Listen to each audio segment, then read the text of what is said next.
I was like giddy. I was like, oh my God, it's so there's bad. so many things that we can do to improve this. And so we just rolled out our first level and we 5x'd LTV. Wow.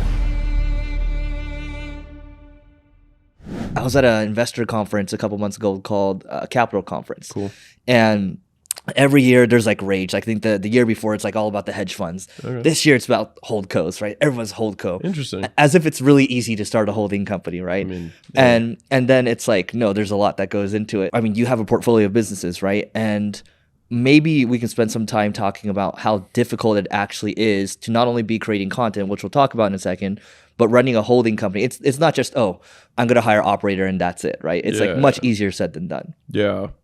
Well, to dial in on the holdco side, I mean, it's tough if we try to pull apart media from the actual people, but like I think we have like just under 30 people who work at holdco, which is like a lot of people for a holding company. But we're really hands-on in terms of how we like add value to companies. So I think there's kind of two models, at least that I'm aware of, or at least that we considered. One is the completely decentralized model, the Berkshire Hathaway model, which is delegation to the point of abdication, right? Like just like, don't call me unless everything's burning, and then still don't call me. And that's one model. But part of the reason that we have basically the complete opposite model is that the deal flow that we have usually wants our help to grow. So we're definitely growth partners more than we are, let's buy at a good price and hold it and just try and arbitrage the value that we can get from the business and then reallocate capital at the holding company. And so for us, we're looking at, is this company in our deal box, do we really like the founders? Because a lot of times if you're buying a company, you kick the founders out and then you put it in an operator that you trust, et cetera. So like we have a lot of, which actually makes it harder for us to do deals because there's so many reasons that we won't do a deal. Like we don't like the founders. They don't have a big enough vision. We don't think the product's good enough long-term, which means like we won't redo product market fit. That's one of our big, like, that's why 3 million, if anyone's curious, like why 3 million in top line is kind of the minimum.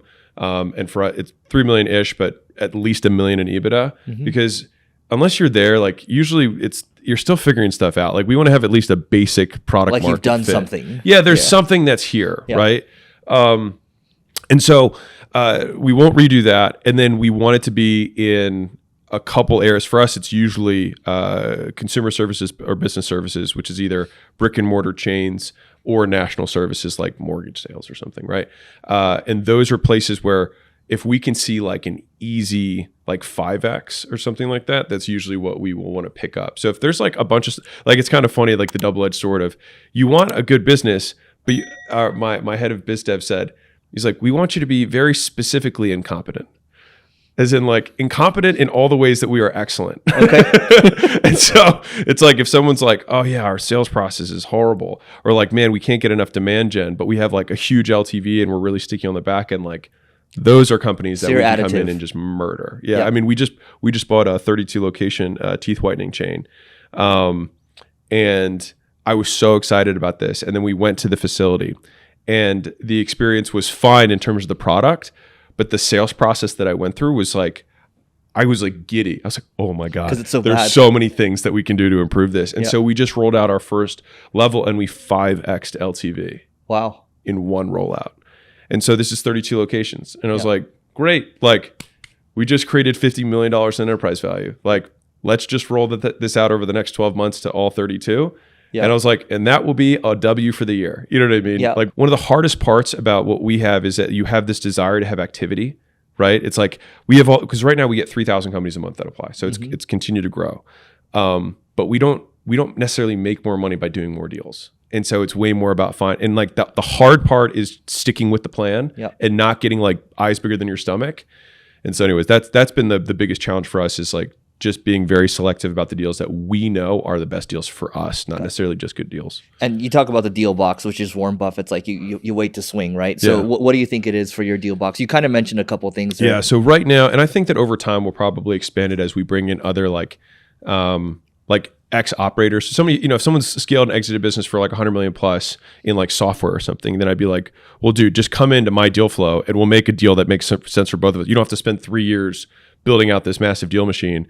I'll just partner with you on it, and then we'll, kick off a different pod. But for right now, our stuff has been focused on services, just because like that's the world we just know really well. Got it. And this kind of starts to go into content a little bit, because you've been very prolific in the last 2 years with leveling up your content. Did that teeth whitening company, did that come through your content, or where did it come from? Content. Yep. So walk me through how that works. Because actually, I was having lunch, and my friend has a pet holding company. He's like, I want to ask, like, how, because he does produce content, right? He's like, how much does that content actually help with deal flow? So what happened with that story? All of our deal flow comes from content. So yes, it does help. I mean, it's pretty, like, someone will watch a number of pieces. They'll listen to a bunch of podcasts. They'll buy the book. They'll read the book. They'll go through the course, and they'll have spent 100 hours with me virtually. Before they decide to take the first action, which I like, because then a lot of times they'll fix a lot of the low-hanging fruit, which is kind of nice, because then you don't have to like have a thing that has all these issues. And so they'll apply. Our head of business, well, there's multiple screenings. We have an automated screening that weeds out like probably like 90%, just because they're not big enough, or they're in a space, or they're international, et cetera. And then once that, we have somebody who immediately reaches out to just qualify that this data is accurate, which again, that's like another wave.